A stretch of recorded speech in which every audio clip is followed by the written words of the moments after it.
Hi, welcome back to Introduction to LD.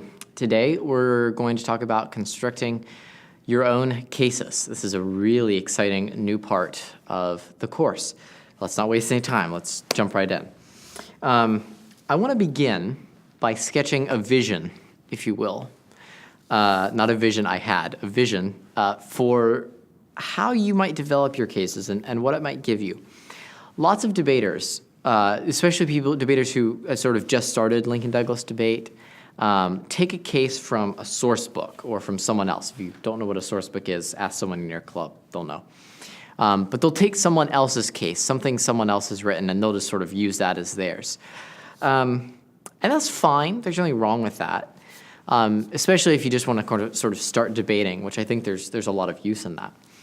But I always encourage people to, as soon as possible, write your own cases, because it forces you to engage with the resolution in a way that just reading someone else's case doesn't. And the more you engage with the resolution, the better a debater you are. The other thing is, lots of debaters in their first year, and even further, only write 2 cases a year. They write an affirmative case, and they write a negative case, and that's it. My first year, I probably wrote at least 3 cases for both sides, so that's 6 total. I probably had ideas for about 10 to 15. I probably started and stopped, somewhere between 7 and 8. I wrote a lot of cases. Most of them were absolutely awful, but that's okay, because the point is I'm getting experience, engaging the resolution, writing cases, and you start to pick up what works, what doesn't work a lot faster. So be willing to write a case and then trash it. It isn't useless. You didn't waste your time. Do the research, doing that, thinking about the resolution, writing the case, it's all helpful. And it will make your final cases, whatever those end up being, that much stronger. This process takes time. Don't be scared if it's really hard. It's okay. Everyone has a really hard time writing their first case. And in all of it, don't get caught up trying to fit the debate format. So many people, I coached a club for a year, and I had people come up to me all the time, and even before that, and say, I have this great idea for a case, an argument, but I don't think it would fit the format, or I don't know if it's allowed, or if people do that very often. Don't worry about that. Just write a case. Try to fit it in the format that I've taught you, but don't worry about if other people are running it. Worry about that later. Right now, you're just trying to get a case out. That's hard enough without having to think about whether or not it's worthwhile, whether or not it's good, or whether or not you'll end up running it. Okay, there's the vision. How do you actually start writing your case? Let's spend a few sessions writing an affirmative case. And again, this is what I said back at the very first session. We're going to walk you through this step by step as to how to write your own case. How do you start your affirmative case? You do not start with the definitions, which is what a lot of people think. That'll come later. That'll actually come last, basically. The first thing you'll do is you'll come up with your value and your criterion. Once you have those down, the contentions, and then eventually you get to definitions and resolutional analyses and subpoints and things like that. Now, if you've been doing the homework, which I certainly hope you've been doing, you've already come up with an entire case. You've come up with maybe several entire cases. If you like those cases that you've come up with, you can use those, but I would recommend coming up with something new. But if you've absolutely fallen in love with one of the arguments, that's fine too. But let's go ahead and walk through this. Whatever the situation is, let's start with a value and a criterion.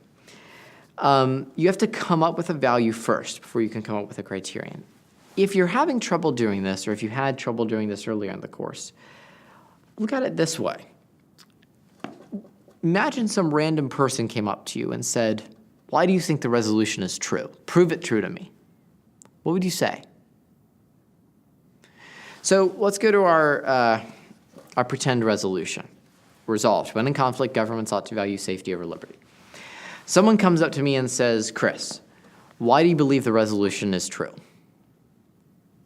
What am I going to say? I might say something like, well, I believe governments ought to value safety over liberty when the two conflict, because it will protect the nation. Guess what? You have a value. But you have to look at that statement. So take your resolution, imagine someone walked up to you, asked you to prove it, and then give your one-sentence answer. Now we're going to look at that answer. We're going to analyze it. Let's go back to the example, and you can sort of imitate this as you do it with whatever your answer would be and whatever your resolution is. So when in conflict, governments ought to value safety over liberty because it protects the nation. Am I really valuing the protection of the nation? What is the nation? See, the nation is just the citizens, right? There you go. There's your value. When in conflict, governments ought to value safety over liberty because it protects the citizens. That's a value. So all you have to do is you just have to get this statement, and I gave you the thought experiment to go through to get this statement. And then you literally just have to sit there and go, all right, let me try to work that out. Let me try to elaborate on that. What is the nation? Just analyze it just a little bit.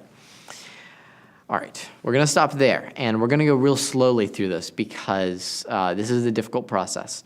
I want to make sure that you understand how to do this and that you find this as easy as possible. For your homework, go ahead and try to find your value. Now, you've already found 6 values at least. Try to find another one. We'll talk about how to find a good criterion in the next session. Hopefully, what you'll start noticing is that some of the values that you came up with may not actually apply or they may not be good values. Try to go through this thought experiment and answer the questions. Come up with a value that way. Like I said, next time, we're going to start looking at criterions.